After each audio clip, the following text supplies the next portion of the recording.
Hello everyone. Today we will discuss a very important and an interesting topic, and that is International Labor Day.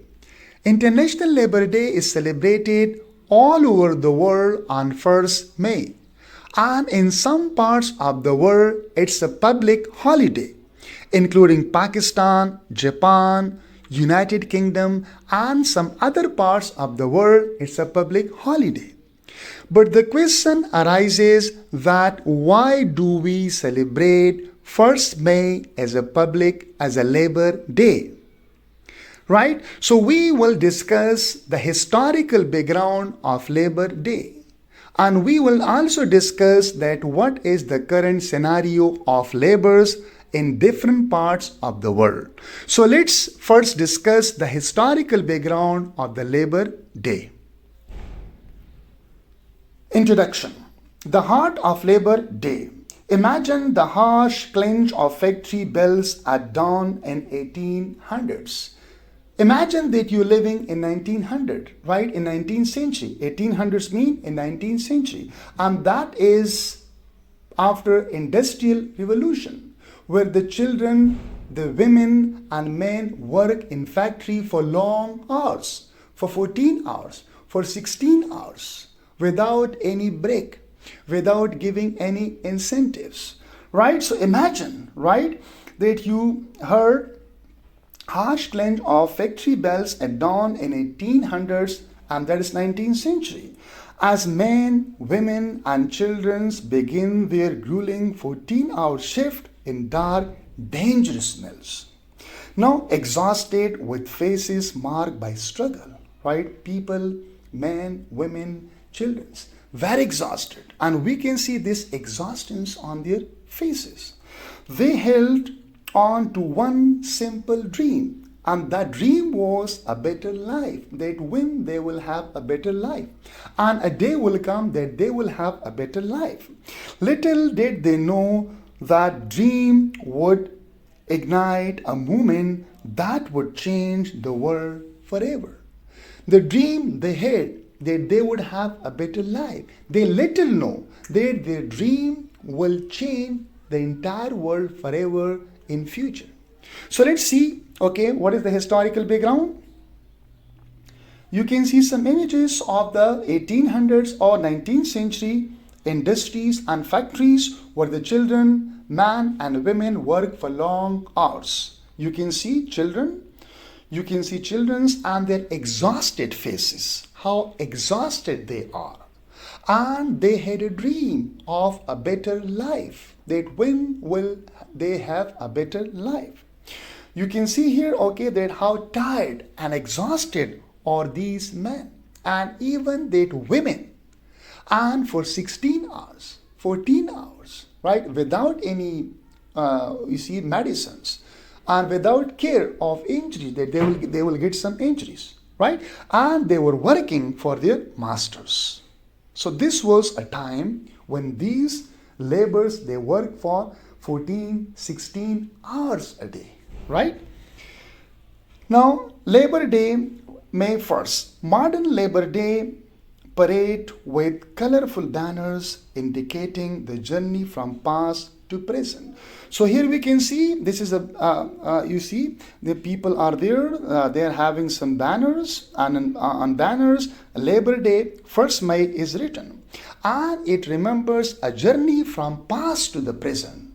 And these labors, they suffered also in the past, but the labors are even suffering today.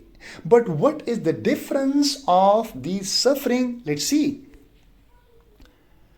Some more, we can see that people, they're having some banners written Labor Day, right?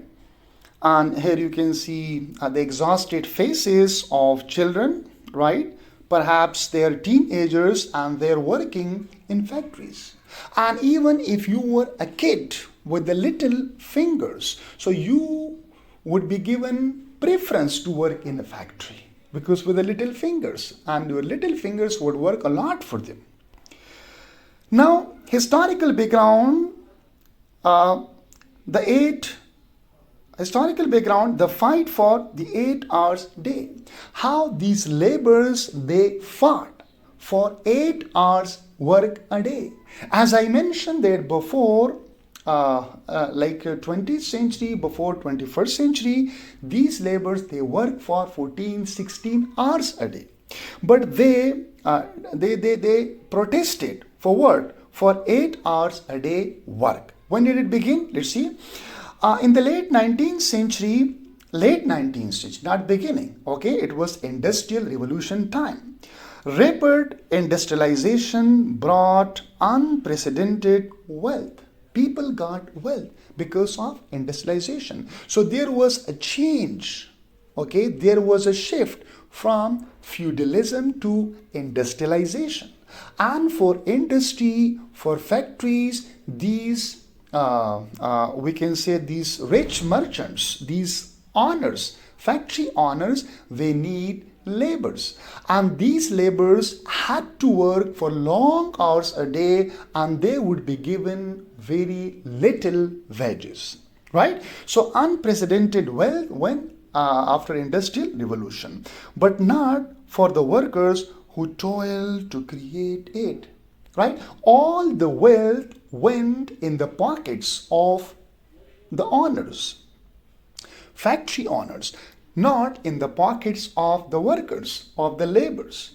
And the laborers, they suffered the most. They worked for 14, 16 hours, but they got little wages.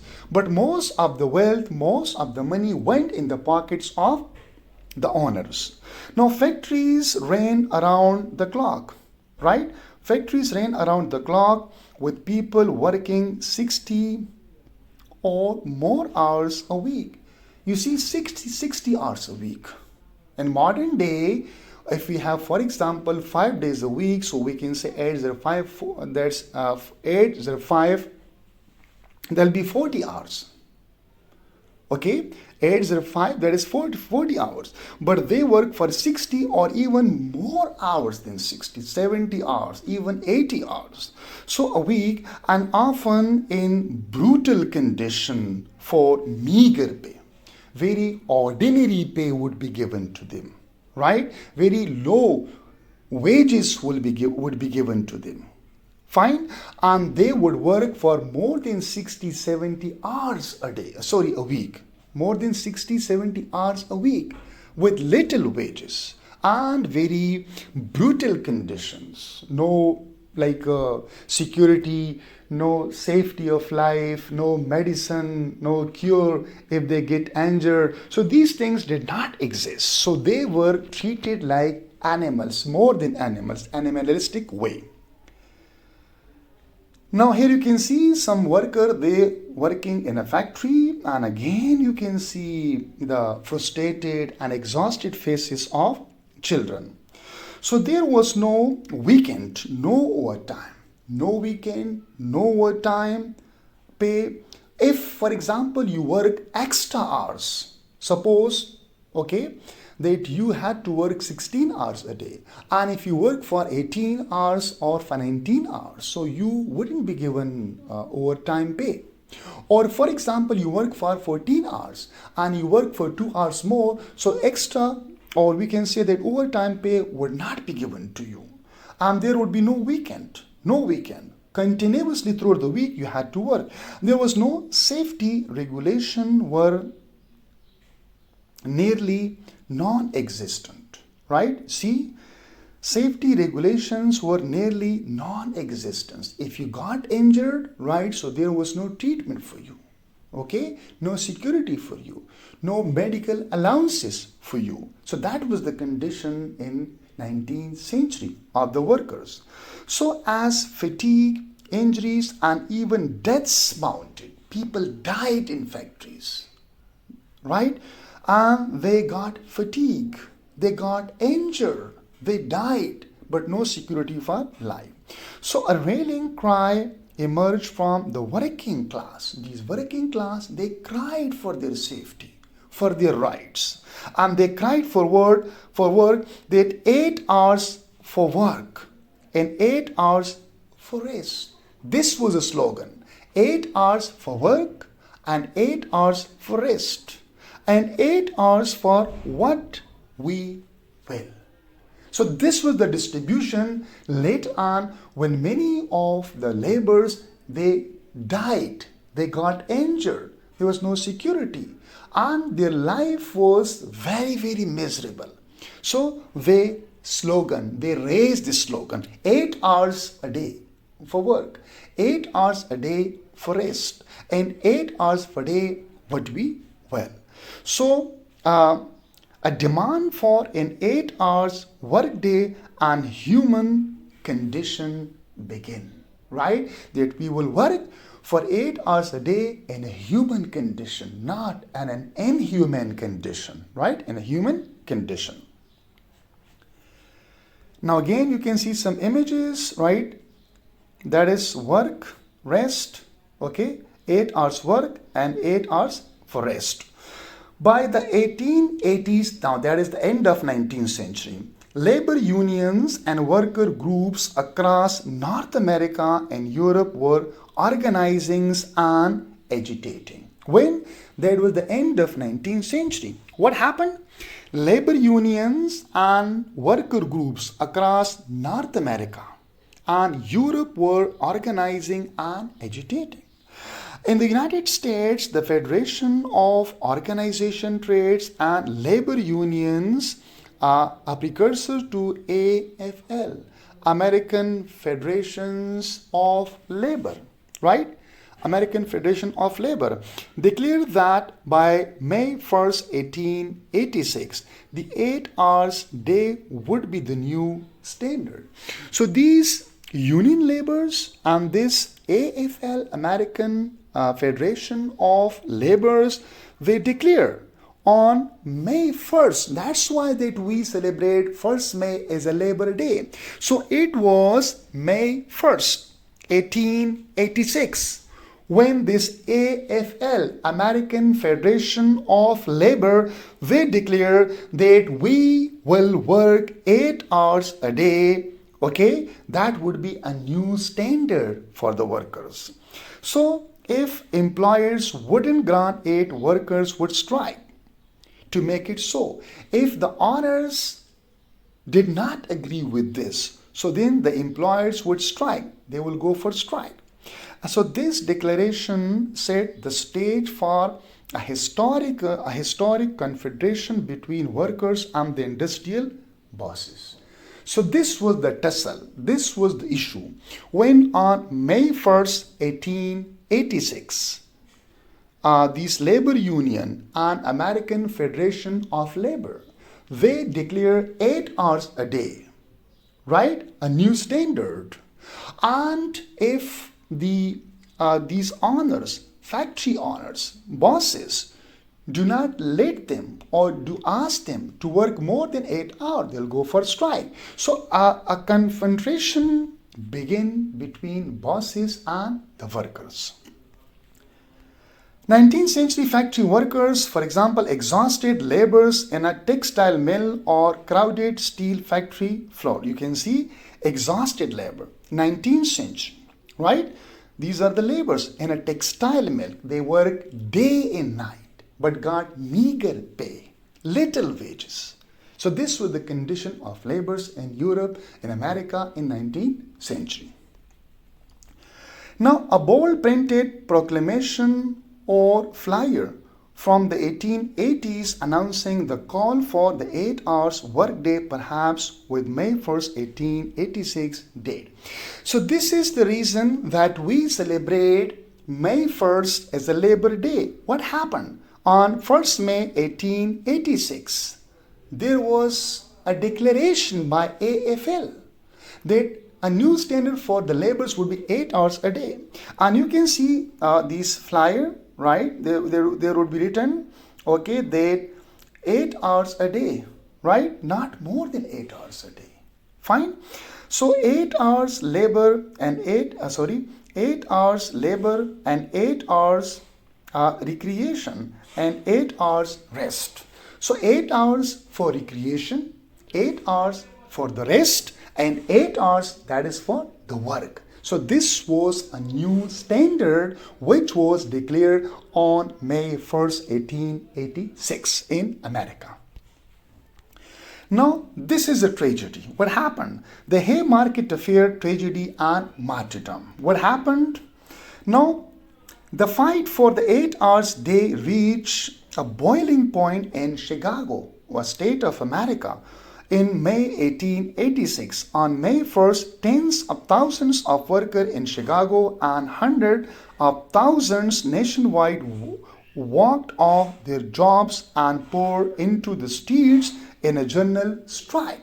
So there was strike because the bosses and the factory owners did not agree for 8 hours a day work, right? So there was protest, Chicago, right? And then we can see, okay, hundred and thousand of people nationwide, they walked off their jobs and they strike, right? Pour into streets in general strike. So then what happened in the result? For 2 days, peaceful protest energized the city. For 2 days, there was a peaceful protest. But on May 3rd, violence erupted. What happened? Chicago police fired onto a crowd of strikers. They fired on who? Crowd of strikers. At the McCormick Reaper. It's a place, McCormick Reapers. Worker factory, and several workers were killed or wounded. Outrage spread throughout the movement. And this was the beginning of this movement, right? 8 hours a day. These factory workers did not agree. People went on strike. The police, they, you can say, fired on them, right? And then what happened? Many were killed and many were wounded. And this movement, okay, spread in other parts of America also. You can see that the Haymarket Affair, tragedy and martyrdom, right, when the police fired and people died and injured.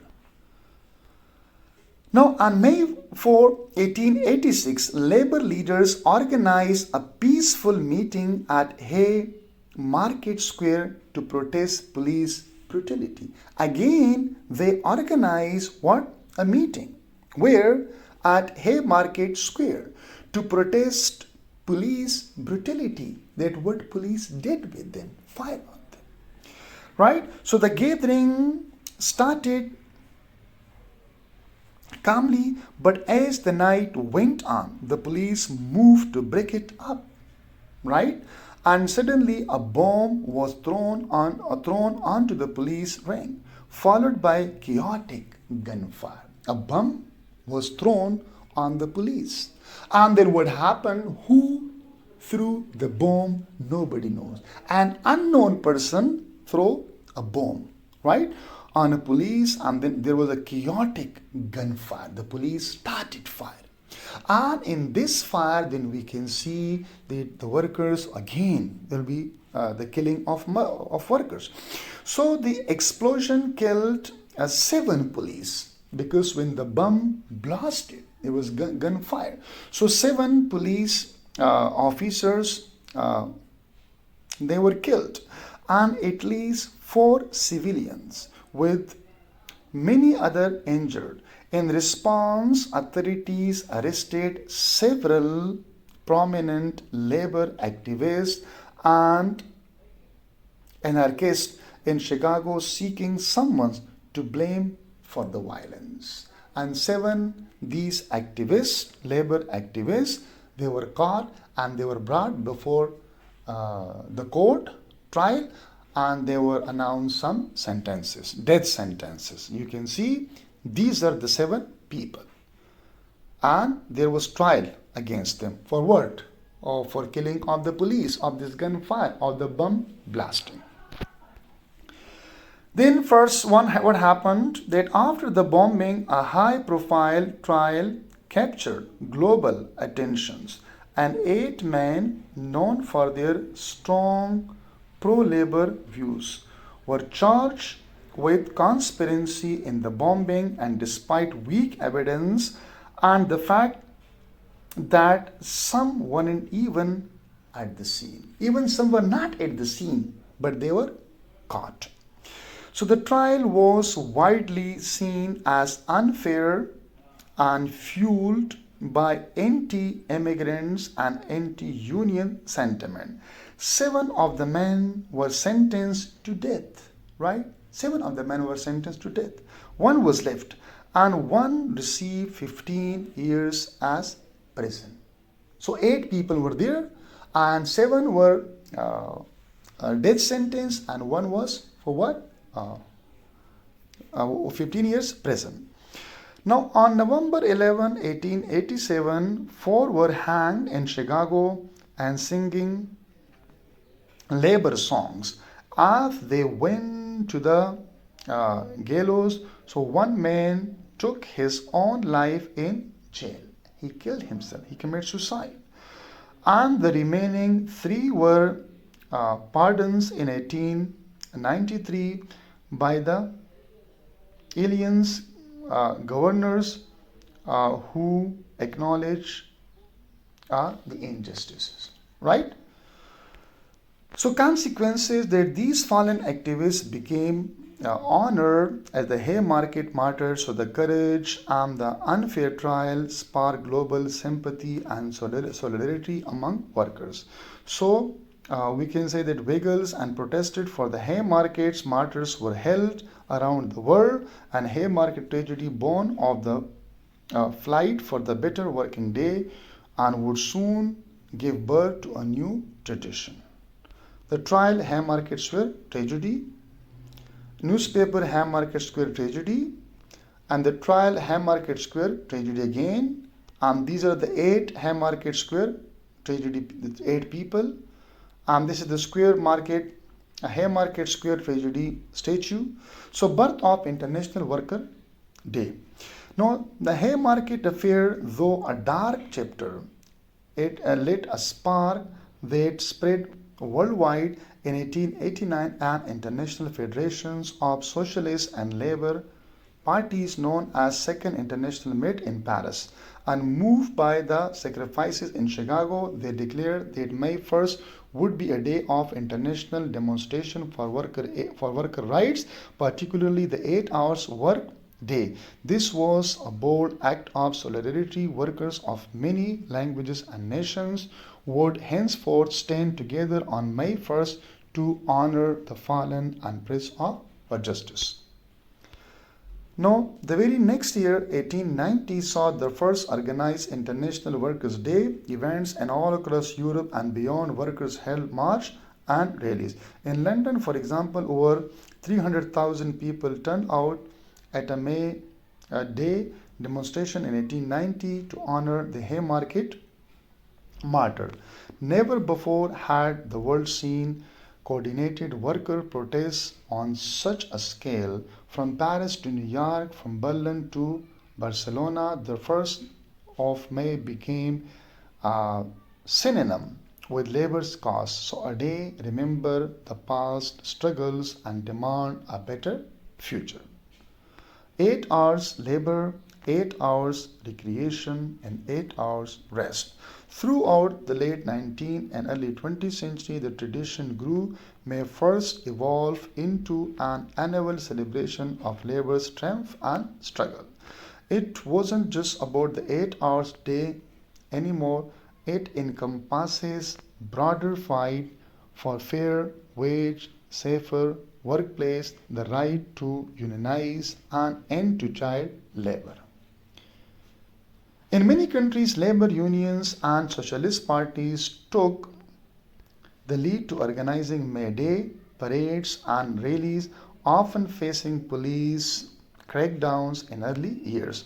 Over time, however, the idea of honoring workers gained acceptance, and government began to recognize May 1st as an official holiday, not a day of protest, but a day of national pride in workforce. You can see this, okay? So thank you so much. It was all about the historical background, and if you want to know about some more information, the current scenarios, I'll share these slides, okay, also on my channel. Thank you so much.